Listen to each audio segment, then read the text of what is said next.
Welcome to this edition of the LifeWork Podcast. I'm your host, Dan Norman, and today our special guest is Dr. Robert Foster. Welcome, Brother Robert, to the podcast. Thank you. I appreciate it. It's good to be here. Glad to have you here. Looking forward to the conversation in this episode and then the one that will come after this. So, you are on our faculty here. You've been here a couple of years. Is that right? Yeah, a couple. 26. 26. Last year we had a big party at an alumni event celebrating your 25 years of service here. That was exciting. I really enjoyed that thoroughly. That's a long time. It is. That's a very long time. Eventually, I want to get to how you got here at Williams, but before we do that, I want to start with how you got here in general. Right. So, where's home for you? Where did you grow up? I've always claimed Kansas and Oklahoma as home for me. I was born in Wichita, and but when I was about 2 or 3 months old, my dad got a job in Tulsa, Oklahoma, and took us to Tulsa, and he wanted to be an aircraft mechanic. Okay. And was that what he was doing in Wichita? In Wichita, he was sort of, not really. No, he was working at a factory, but he was building airplanes. Okay. He was working for Beechcraft. Okay. Which a lot of my mom's family have worked at Beechcraft for probably the last 80 years. I've still got some working in those same companies that our family's been working for all that time. A couple of my uncles were heavily involved in the union, were union leaders there at Beechcraft. Okay. And so they were mad at my dad when he left because they're like, we can't protect you down there. You know, we can take care of you here. But he knew American Airlines was getting ready to expand in Tulsa, a big maintenance area, and they would need a lot of mechanics. So what year was this? That was in 66. Wow. Yeah, 1966. Okay. And he got a job at McDonnell Douglas. Okay. And a year or so later, I was only 1 or 2 years old, so my memory's kind of fuzzy on all this stuff. But he got a job very quickly at American Airlines, actually as a janitor. Okay. And then started working on his A&P license, aircraft and power plant license. Okay. That's the two licenses that a aircraft mechanic has. One's for structure and the other's for power. Okay. Engines, electric, all that stuff. And he eventually got those licenses, got on as a junior mechanic, then became a full mechanic and did that for years and years. And so I've always claimed Kansas as home. That's where all my family lived. The Fosters and my mom's family is the Pattisons. But then several of those families all homesteaded in Kansas right after the Civil War. One family was from Virginia. All the rest of them were from the North. Oh, no. Yeah. And Tense family reunions. Yeah, it's kind of weird sometimes. But there's a family cemetery where my father's buried at, my grandfather, but I also have great-grandparents buried there on both sides of the family, and nobody had intermarried between those two families until my mom and dad. And but we grew up in Tulsa, way out on the east side of Tulsa. Yep. Catoosa phone number, if that means anything. It means something east. To me. Yeah, way on the east side of the Kerr-McClellan Navigational Channel, right there at the end. So, did you grow up? Was your Christian home? No, not. I wouldn't say. No, we did. We went to church some. Okay. When I can remember being about 5 years old, and my mom was taking my sister and I to a Nazarene church that was a mission church. Okay. And they actually built a building while I was there. I remember as a 5-year-old, them having us in the foyer of the church and letting us tap in nails for the paneling in the foyer. And I can remember them patting us on the back and saying, "You're building God's house. You're doing something for the Lord." And that memory always stuck with me. Wow. And we continued to go to church there off and on till I was about 10 or 11. And by that time, I had 2 cousins that had moved in with us, identical twins. Their mother was killed in an unfortunate accident, and so they came to live with us. And then a baby brother born a couple years after that. So there were 5 of us kids, and I certainly was rambunctious, I guess is a nice word. Ornery, loud, running around like a yahoo would be more accurate. And my mom just even with the hairbrush in her purse to swat our legs, it just became too much of a burden. My dad didn't go. He wasn't against it. He just didn't have any interest in it. And so when I was about 10 or 11, we just basically quit going at that time. And then in high school, I met some friends who were Southern Baptist. I didn't know that at the time. And they invited me to go to Falls Creek. Yeah. And anybody who is... the Mecca of Oklahoma. Exactly. Yeah. Anybody who's been to Oklahoma knows about Falls Creek. And they invited me to go one summer after my junior year in high school. Okay. And I went just for the fun and running around with people. And I think I had an old Bible that one of my grandmothers had given me that I took with me. But anyway, old King James Bible with a zipper on it, if I'm remembering correctly. Do you still have it? I don't know. I'm not sure. I haven't seen it in a few years. Yeah. But I took that. I went, and all week long, the gospel was kind of soaking in. And Thursday night, I heard the gospel, and I didn't walk down at the tabernacle, but when we got back to the dorm and we were having our closing quiet time before they tried to wrestle us to bed, and I asked the youth minister, a guy named Larry DeLay. I know Larry. I think you guys grew up in the same hometown. Well, not really grew up. He came on staff at Durant when I was... Okay. Yeah. He's from Atoka, I think. Yeah, that's right. Yeah. That's right. But I knew he had spent some time with in Durant. Yep. And he walked me through the plan of salvation. If you know where the prayer garden is, up by the old water tower at Falls Creek, we were sitting right there outside of that cabin there. And I prayed to receive Christ. And it was, I felt immediately the presence of the Holy Spirit. And we went back to Tulsa, and I started going to church there.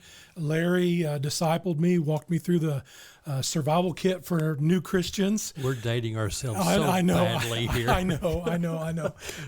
And I can still remember the memory verse cards, some of the memory verses. I probably don't remember which ones were actually in there, but I remember those teachings and really, really enjoyed that a lot. Sam Burnett was the pastor there, and he's from somewhere down around there. That name sounds familiar to me, too. Yeah, he's from not Atoka, but somewhere closer around there. Sure. Maybe Durant. I can't remember. Yeah, But anyway. I can't either. He took me under his arm and started talking with me and meeting with me and visiting. And the first Sunday after Falls Creek, my Sunday school teacher pulled me aside after class and said, "Hey, listen, I want to talk to you for a second." I said, "Okay." And he said, "Now, when you come to church, bring your Bible. And you also need to bring like a little notebook or something to write on and a pencil or a pen, because sometimes when we're studying, God speaks to us, and we need to write those things down so we can think about them later." And so, unbeknownst to me, he was discipling me like the other two were, and there were just a great youth group and a team there of parents that loved on me, taught me, helped me learn how to behave in church. I started, learning, hymns and things like that. I knew some things. In fact, when I was at the Nazarene church, one summer, I think it was, I was involved in a Bible drill on 1 Corinthians, and I can still remember some of the stuff I learned, all those years ago as like about a 7 or 8 year old. Wow. Working through 1 Corinthians with a team. So there are two things I want to follow up with you on. One deals with growing up in a working family, and two, about when God started moving in your life toward your calling. Let's start with the family in which you grew up. Hardworking dad.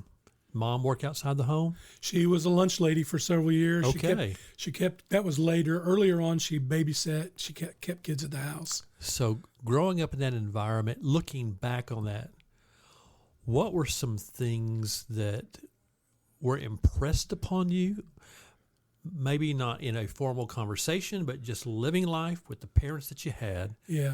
This is a LifeWork podcast. We're always going to lean into that life of work, that work thing. And oftentimes I'm learning more and more with our guests. Those began when they were at home under the leadership of their parents. Yeah. My mom's dad was, he drove a bulldozer. He owned a bulldozer and drove a bulldozer. And he actually helped build several of the man-made lakes in Oklahoma. He helped dig out for the dam. Okay. Like at Keystone, he helped where they put the generators in that generate electricity from there. Mm-hmm. He helped with Broken Bow Lake. He helped over there. I don't remember the name of it. It was 13 Mile Creek, somewhere over around Wagner. Helped build a lake over there. And he died before I turned 2. Okay. So I don't have any memories of him. But some of the pictures that I have are me wearing his hard hat and running. He had one of those old Stanley thermoses and a metal lunchbox, like the proverbial Yep. old lunchbox. And there's pictures of me riding a tricycle around, holding those things and doing that. And in Tulsa, there's this famous statue.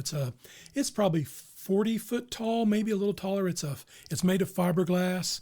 And it's a driller. It's a oil worker, and he's standing right there in front of the exposition building at the fairgrounds. It's called the Golden Driller, and that when I was little, after my grandfather died, that looked like my grandfather, and so I called it Grandpa. My sister teased me mercilessly for that when I was a little bit older, but that connection of work, some of my pictures. The stories I heard about him always working and being part of that workforce, that was a big part of that. My grandpa Foster was born in 1898, and he worked in the oil field his whole life. He started out late teens, early 20s. He was a tool fitter. I can remember he worked into his 70s in the oil field. I remember him coming home from work in the early 1970s, and he would be, just filthy dirty from being in that grimy environment.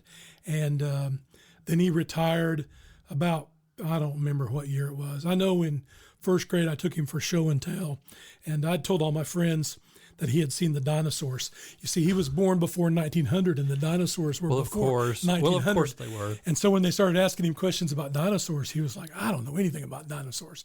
Ask me about working in the oil field. Yeah. So all those were work things. My dad always stressed work. Did you ever go with your dad to work? No. I went out there, not while he was at work, but we went out there one time it wasn't a safe place to take kids. That's the deal. Sure. Lots of moving parts, lots of big things, loud noise. So you can't really, you wouldn't be seen or heard. It'd be kind of dangerous to be there. So what was your first job where you actually got paid? Oh, I don't want to talk about that. That was a horrible job, and I did a horrible job. Well, now that begs to be told. I delivered penny-powered newsletters to the doors of my neighborhood.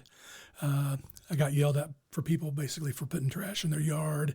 I didn't like it. I didn't do a good job. I eventually I quit that job or got let go. I don't remember at this time. It was just a bad experience. How old were you? 14. Okay. Maybe 15. Okay. But the first real job that I really clicked with, after I turned 16, I got a job working for Casa Bonita in Tulsa, Oklahoma. Oh, my goodness. And I was a waiter, and I loved it. I really, really enjoyed it. They have Are they even still in business? I think there's one or two restaurants, maybe in Denver. I'm not sure. I haven't checked up in a few years. The one in Tulsa's completely gone. Yeah. But for those that don't know, Casa Bonita is like you walk into it, and it's like walking into a Mexican village. Yeah. And they have all these different sections: a garden section, a cave. You can go in the pokey and eat supper in the pokey. The governor's man, an Acapulco room with a waterfall. And you were a server. I was a server. Okay. And they had these buttons that servers wore called "Pleasing You pleases me," and that's what we were taught to say when we when people would tell us thank you or something like that when we brought them food. They had flags on the table. It was a all you can eat kind of menu. I remember. Yeah, the sopapillas, the whole 9 yards. I remember getting sick more than once after leaving there. Yeah, oh yeah. Well, if you deservedly so, you didn't get that button that said that until the manager or your supervisor recommended you to get that. They thought you had really got in the Casa Bonita spirit or whatever they called it. I don't remember. But most people, if you didn't earn it in 6 months, you were let go. Wow. And so most of the time, second, third month is when most people got theirs. I got called into the manager's office on day 4. And I was like, oh, okay, I'm done here. I didn't know what I had done. And he said, I'm going to do something that I've not done in quite a while. He said, I'm giving you your button today. He said, we've gotten more compliments from the people who have waited on your table. And we had to pool our tips there. So I didn't get to keep my tips. I had to put them in a box. And then it was divided with all the people in the kitchen and the washroom and the waiters. And he said, we move you to a different area, and the tips are up in every area. So I'm very proud of that. Wow. And I enjoyed working there. I worked there for a year and a half. Ironically, which Casa Bonita were predominantly Christian owned and operated. The owner was a Christian, may still be living, I don't know. My managers, they were all professing believers. And ironically, after I got saved, I wanted off on Sundays, and I was told, no, you can't be off on Sundays. And so which I understand, because that's a big day at a restaurant like that. And but I just felt like I needed to be in church. Yeah. And so I left that job that I loved quite a bit, and unfortunately, I went to work for a company I won't name. While I was there for about 6 months, they went bankrupt, and my payroll check bounced twice. And after the second time, I quit that job, and then I got a job at Godfather's Pizza. Loved that job. Worked there for a couple of years, basically through high school. And so when in all of this journey, did you begin to sense the work call from God toward vocational ministry in a local church? Yeah. I don't know. I really struggled with my call. Yeah. The first year or so after I had been saved, I told my pastor, I said, I feel like God's doing something else in my life. I don't know what it is. And he says, yeah, I think you're being called. I wouldn't wonder how long before you would figure it out. So very much, if you think like what we talk about in Introduction to Christian Ministry, we talk about a community influence call. My church definitely played a big role in that. And in hindsight, that's why Brother Sam had pulled me in so quickly, because he had kind of a gift of discernment, kind of saw that and wanted to explore that. I didn't really understand all that, but I shared that with my church, summer of my senior year, right before I went to college. I was still trying to figure out where I was going to go to college. Anyway, it all worked out, but yeah, I walked the aisle and felt a call to ministry and shared that with the church when I was about 18. I didn't understand that. And what was it, looking back, what were the 2 or 3 things you remember as God was orchestrating the events of your life, obviously having people you respect, mentors in your life, speaking into that? Were there any other things that kind of were used to help you discern this as part of God's purpose for your life? Up to that point, I wanted to be a high school chemistry teacher.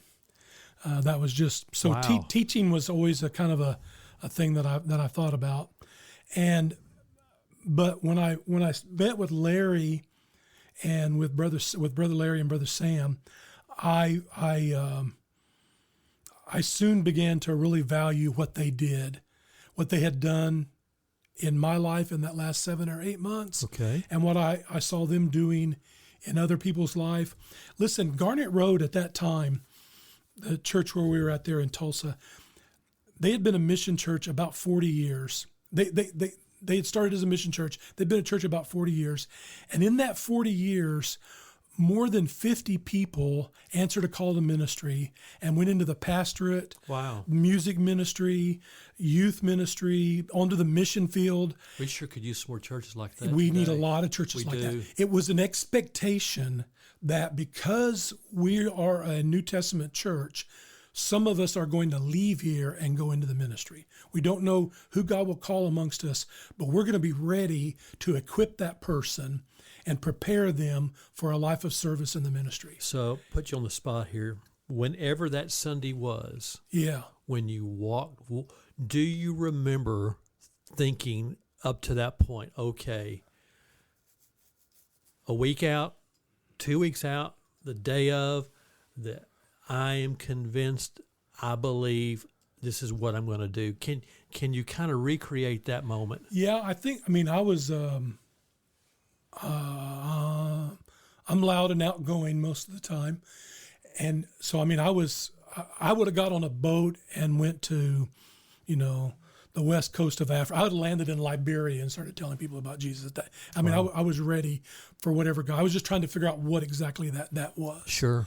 And some of my initial thoughts were mission field. But it was all the way through my 4 years at Oklahoma Baptist, really dealing with the call and really trying to understand what that exactly looked like. By the time I finished my junior year at Oklahoma Baptist, I realized the fullness of my call. I felt called to ministry. I wanted to preach, be involved with a local church, but I wanted to teach at a Christian university, and I wanted to teach Christian ministry and help train ministers. That vision that Garnet Road had for preparing for the ministry, I caught an extra dose of that. Got it refined. Where I wanted to do that. So here, let's play a little role playing here. I'm a student in your office, Dr. Foster. I think God may be calling me, but I'm not sure. Right. So, putting you on the spot here, if you had to identify 2, maybe 3 things from your own journey, your own personal testimony of, well, these are the things God used to speak to me, and those would be the things you would want to share with me to counsel me in my calling. Right. What would they be? Well, first and foremost would just be the nature of Garnet Road Baptist Church and how they were geared to not only do ministry, but they were geared to, some of us are going to become ministers or vocationally become ministers. So that community of faith is that huge. community of faith, hands down. Okay. And I talked to several of those people that were youth workers 2 or 3 times a year. One of their sons actually came to school here several years ago, and I got my house toilet papered while they were here. Well, of course you should. I probably might have done their house a few times when I was growing up. But anyway, that community of faith was instrumental. And so what I would do with the student is I would say, well, let's talk about the people in your life. What do they say to you? Okay. What do they the godly people in your life who have been speaking truth to you, that love you deeply? What do they see God doing in your life? That's good stuff. And so what are you hearing from that? I think about Henry Blackaby and his old book, Experiencing God. Yep, love it. Again, dating myself. Me too. We have moved a decade forward from Survival Kit, though, with Experiencing God. But he talks about that letter that Jeremiah sent with the exiles into Babylon to set up mileposts and mile markers, guideposts and mile markers as they're going into exile, because their grandchildren won't know the way back unless they can see that. Wow. And so what Blackaby does with that is he says, in our own walk with the Lord, when we know we're with the Lord and we have a clear vision of what he's calling us to do, when we hear the clear voice of God, we need to turn that into a guidepost, so that when we're down the road and we're lost or we feel like we've drifted away, we can find our way back. But also so that when we're trying to make a decision about, should I go here? Should I do this? Should I engage in that? I can look at those mileposts. That's right. Is this the direction the Lord's been working me in? That's and right. Again, that's community-based. That's right. And I have since, working through Experiencing God years ago, when I find a milepost or when I have an experience with God, I convert it to a milepost. I concretely think about this. This is a guidepost for me. In the future, I will remember this and not forget. Do you ever take any of your students through experiencing God these days? I haven't. I don't know why. I have done Master Life. Yeah, wow, another dating here. with students. I've done a couple other little odds and ends that have come along, but experiencing God, that's a great idea. Last year that resurfaced on my thinking. In fact, one of the board reports that I give, last year I talked about the 7 realities of experiencing God and sort of weaving that in my report as what God's doing here kind of thing. So it's interesting you should bring that up because I've kind of had to return to that for my own personal journey, that guidepost in my life as a pastor and as a seminary student, what it meant for me. I even went back and read What the Spirit is Saying to the Churches by Blackaby, which is about the Saskatoon revival and all that went through there. And then providentially, one of Henry Blackaby's daughters was at Oklahoma Baptist when I was there. So we got to hear him 2 or 3 times while I was there speak. And one of his sons, Norm, married a girl at a church where I was pastoring at the time in North Texas. So it's just great when I was in seminar with Mel, so a lot of intersections of life there. Yeah, it's just fun when the Lord weaves those things together. Any other final nugget for a student about trying to figure out what God's doing in your life? Well, the other thing that I normally will ask them, and this is something that I learned from John Paul Hill, who's one of my mentors, and I had him at Southern Seminary as a professor, and I was his fellow. And you need to think about your life experiences and your giftedness, because he always talked about how call is kind of a combination of the working of the Holy Spirit, our natural giftedness, and our life experiences. None of that's on accident. That all weaves together. God uses all of that. So I'll ask him, tell me about your life experiences. How do you think you're gifted? Sometimes if I know the student well, if I've known them for a semester or two, and I have an inkling of what their giftedness kind of is, I'll try to point that out to them. Sure. Say, I see when you're with other students, this is what I see you doing. Sure.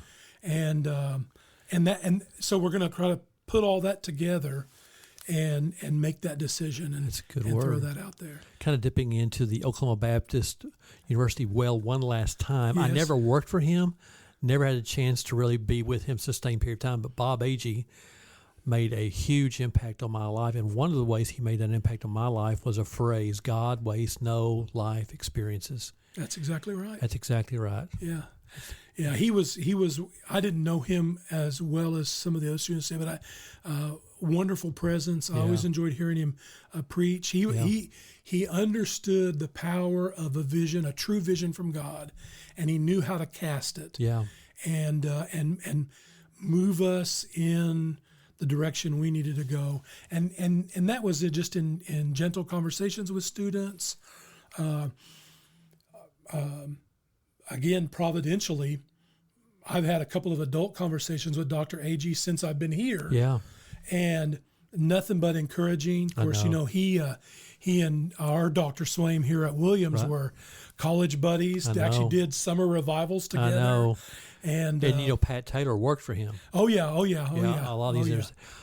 Well, this seems like a good place to put a pin in this conversation, but I want to pick up another one with you in the next episode. Can we do that? Absolutely. Thank you, sir.